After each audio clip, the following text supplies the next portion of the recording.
Good evening, and welcome to the May 14th, 2013 regular meeting of Port Clinton City Council. Please join me in the Pledge of Allegiance, the Lord's Prayer, and a moment of silence for our men and women serving overseas.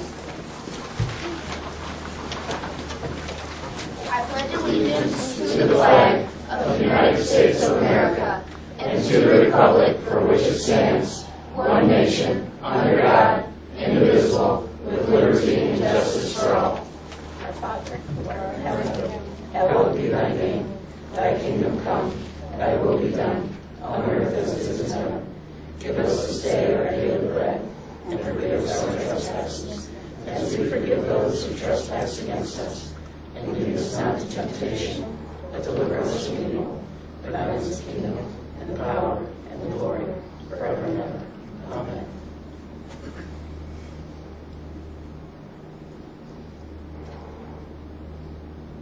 Thank you.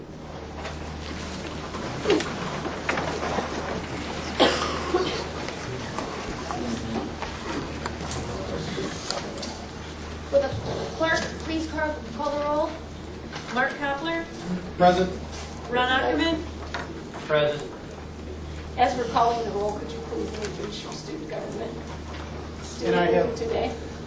And with me, shadowing me tonight is Christina Street. Shadowing me tonight is Miss Jamie Clare. Deborah Benko. Present, and also present with me is Nathan Hakiri. Kathy Mao.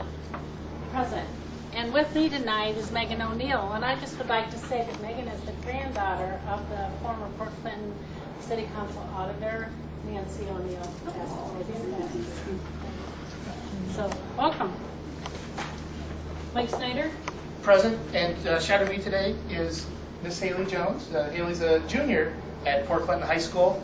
Pre-calculus is her favorite subject of all things. And she would, this is really cool, she would like to study psychology at William and Mary University. Woo. Yeah, that's pretty cool. How about here? Don't have a football program, but you know, still. Come here and study psychology. Nicole DeFrias. Present, and with me tonight is Erica Castillo. Is that right? Yep. Okay. Randy Lipstra. Here, and with me is Patrick McCullough. Thank you, everyone. In case you haven't noticed, it's Student Government Day, and some of these individuals have been with some city counterparts earlier today, and these are the ones that are shadowing council and the administration tonight. So, please, for councilmen, please note that your shadowers cannot make motions and they cannot vote. But when we do roundtable, they are more than welcome to comment. We'll go to approval of minutes. The only minutes you have before you are April 23rd, 2013 regular meeting minutes. Could I have a motion to accept them as stated? So moved, Madam President. Thank you, Mr. Snyder. Could I have a second? I'll second that, Madam. Thank you, Mrs. Snell. All those in favor? Aye. Thank you. The chair notes that certification has been received regarding compliance with the rules of notification of this meeting. Tonight we have several presentations, hopefully in short. And the first one is going to be Main Street, Roseanne Hickman. Thank you, Madam President. Where would you like me to stand? Is this good? Great. Jerry can get you in a flattering stance. Oh, more? Really? Come on. My name is Roseanne Hickman. I am the current president of Main Street, Port Clinton. And this evening, I just wanted to update everybody on some of the projects that are going on with Main Street. And I'll make it fast. First of all, we have co-sponsored with the Ohio Historic Preservation Office the Building Doctor program. That will be coming to Port Clinton on September 26th and 27th. This is a free clinic focusing on buildings constructed before 1955 in the downtown Main Street boundaries. We have a meeting scheduled which is open to the public Thursday at 7 p.m., Thursday, September 26th at Commodore Perry. Consultations will begin on Friday from 9 until 3. We currently have 10 businesses that we are allotted. So far we have 7 signed up and 3 on the fence. The building doctor will help these businesses with common problems such as peeling paint, failing plaster, wet basements, damaged wood. They're going to help these building owners learn how they can fix all their problems. Another program we have implemented, we have allotted $15,000 for a downtown business grant. Our economic restructuring committee worked very hard on this. The deadline to apply is July 1st. The applications are available at the Port Clinton Chamber of Commerce office. You will be notified by July 31st. This is a matching fund grant for businesses, downtown businesses, again within the Main Street boundaries, to improve their property, which will positively influence economic growth in downtown. Lastly, real quick, the Downtown Business Roundtable that we implemented. We had our first meeting on April 18th. We had 36 businesses meet at Slater's Madison Street Pub. Our primary focus was to help each other with our businesses grow. This isn't about anything to do with the city, but helping business to business, solving common problems that we all have as downtown business owners. And our next one is in August. Our biggest fundraiser, the Walleye Festival, is coming up. We have, thank you to Nicole DeFreitas, we have a couple of grad students coming. I think they're grad students, right? Yep, 2 grad students from Bowling Green. And they're doing an economic impact study. So this will be really vital to see exactly how the Walleye Festival does impact our entire community. It is estimated between 5,000 and 12,000 people attend the festival. That's each day. We have a small volunteer group of under 10 people that run this whole event, and it's 4 days. This year we have a craft beer night. It is called the Walleye Fest. It's the Walleye Beer Fest, that's what it is. And that is on Thursday evening, May 23rd from 6 to 11 at the entertainment tent. Friday at 9:30 we will have the lighted boat parade along the Portage River. Thank you, Nicole, for organizing that. Saturday at 1 is the Civilian Marksmanship Program Grand Parade. At 2:30 we have the Marine Max Kids Activities area. On Sunday at 9:30 registration begins for the Walleye 5K Run Walk, which benefits Ruth Ann's house. And at 11 we have the Skipper Bud's Fishing Derby. So those are just a few things that Main Street's doing. The planters will be filled this week with plant material. We're spending some of our funds to get that taken care of to help beautify the downtown area. So we're very busy. Our committees are functioning well right now. Our board is functioning well, and I encourage you to keep looking for all the changes happening downtown. Thank you. Mr. Snyder, would you like to introduce this to the public? Sure. I'm not really sure who's going to be doing the speaking, but they'll stand up here in a moment. There's an organizing committee that's been meeting for about a year or so in conjunction with the Perry Group and Tall Ships America to bring Tall Ships festivities to the city of Port Clinton in conjunction with a much larger event to commemorate the 200th anniversary of the Battle of Lake Erie this Labor Day weekend. And the speaker is Debbie Tester. Go ahead. Good evening, everybody. I'm Debbie Heimer-Tester, and I'm the co-chair of the Tall Ships Committee, along with Bill Van Deesen. And Dave, you want to help her real quick? Rick, you want to help? We won't take much of your time, but thank you very much for having us here. We just want to give a quick update on what we've been doing. Our Ports Committee, it stands for People Organizing the Return of the Tall Ships. And with that, on August 29th, the Tall Ships will be coming in. We have the Pathfinder and the Playfair. They will be docked along the river. And on August 30th, our opening ceremonies will be at our 1812, and we will have our Secretary of State, Ohio Secretary of State, John Husted. He will be our guest speaker at the opening ceremonies. So after the breakfast we'll have, which you will all be invited to, and hopefully you'll be able to attend, then we'll go down to the Waterworks property, right by the ships, and we'll have our opening ceremony. And at 12 o'clock on the 30th, the ships will be opened, and we will have, along with that, Paul Moon, Judge Moon, will be storytelling throughout the 3 days. Bob Gilmore, Paul Gilmore's cousin, from Old Fort. He'll be doing demonstrations for the cannons. We're working with Jack Sparrow and the Pirates and the crew members.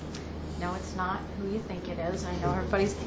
But the PT boat, they're going to be involved at Waterworks Park. We're having vendors. The Arts Council will be downtown throughout the community. The middle school kids did models and posters throughout. Kathy Mel's been helping with that, organizing entertainment. Mike Snyder's helping with the Ohio State Band, which will be Sunday at 1 p.m. at Waterworks Park. And the Knights of Columbus is working with us in conjunction with the Peach Perch Polka and Pierogi Festival.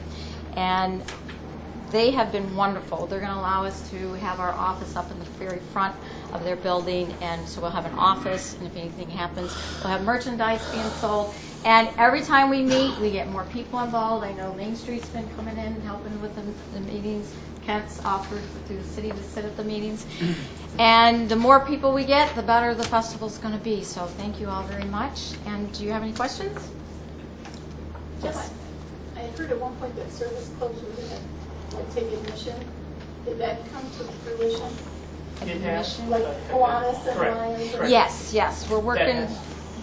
Yeah, we're working with the clubs that the Judy Smith is doing the vendors down at the park. I know Rotary had just contacted me also. So, and the last thing is that we're having reenactors also that'll be coming here to Port Clinton and hopefully camping and having what it's like to live like back in those days. So, Mike, I don't know if you want to talk about that at all. I'll wait till at the end. Okay. And the playmakers are going to be And the playmakers. walking around pretending like they're Yeah. from 1812. Yeah. So we got a lot of history coming and a big festival to celebrate 200 years. Or we'd all be speaking French, I would imagine. Thank you very much. Yeah. We'll now go to the mayor's report. Madam President, I asked the engineering firm Hogemeyer to come up with a presentation, something we've been talking about, with sewer separation throughout the city. There is funds available for the loan program. I'd like them to discuss about planning and hopefully in the near future get involved in design work.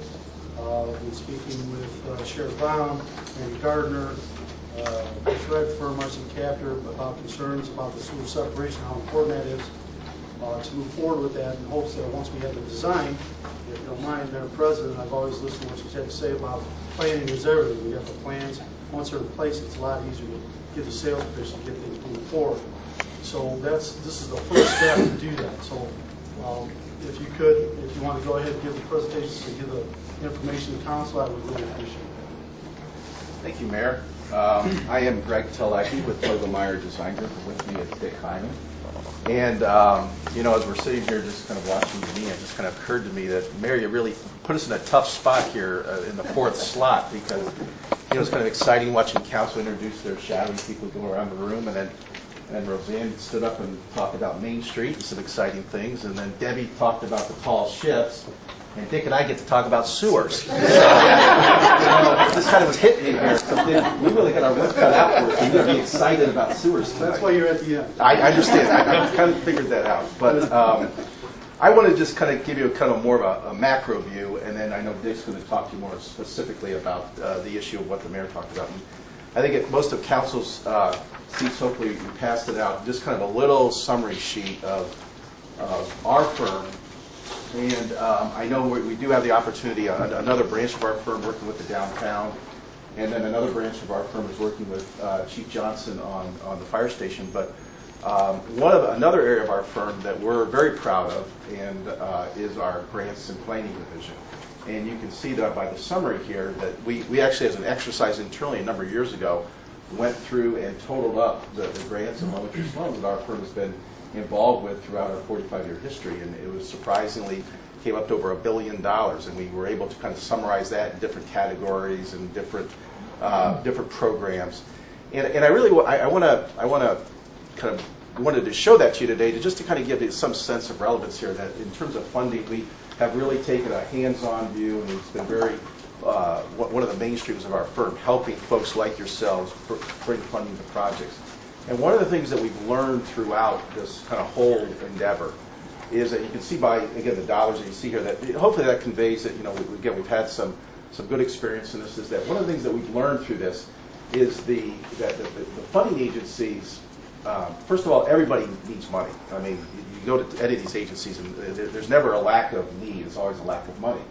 So then with these funding agencies, for the most part, they're just people like any of us. They want to make good decisions. They want to make sure their money is going places where it's really going to benefit. And the way you convey that is how organized you are, how prepared you are, what your plans are. And I think, as someone, planning is everything. It certainly is important. So one of the things that we have been talking with the mayor and Tracy and others here is really they've been talking to us about trying to really get really quantify specific projects and really get an order and a priority of what those are, because it's kind of like you just look at that big pile that might, gosh, we've really got a lot to do here, but it's when you start systematically breaking it down in pieces and components, and then going out and then pursuing specific funding for those specific needs. And so that's why I want to kind of give you an overview of it. So what Dick's going to talk to you about is really your sanitary sewer system and how we can get you to that point where we have specific projects that were A, B, C, D, E, with dollar value amounts, and then we go out and target funding, and then just take them right down the list. And that's why we've done it in other communities, and I know that's what the mayor has talked about he'd like to do here. So, Dick, I think I'll turn things over to you. Thank you, Greg. Well, good evening, folks. I'm Richard Hyman. I'm an environmental planner with Pogemar Design Group, and what I'd like to do, and I'll make this as brief as I can, I've given each of you a handout. I'd like to go through it because it's important in reference to what we're trying to accomplish here in the city. As Greg had indicated, we're trying to leverage grant and low-interest loans in order for you to do your infrastructure improvements. And that would be both water and sewer, but we're going to really talk about sewer this evening. The first handout is a fact sheet. And the fact sheet is an important handout because it gives us an understanding where this particular, or what this organization is, and it's actually Ohio EPA. And Ohio EPA has a Ohio Water Pollution Control Loan Fund, and they manage that through DEPA. And there's eligible activities that are listed here on the left-hand side. And I just want to read those briefly to you, and then I'll share with you some additional information how this program works. The activities are eligible as wastewater treatment plant improvements, expansions, new replacement sewers, which obviously we're going to talk a little bit about tonight, any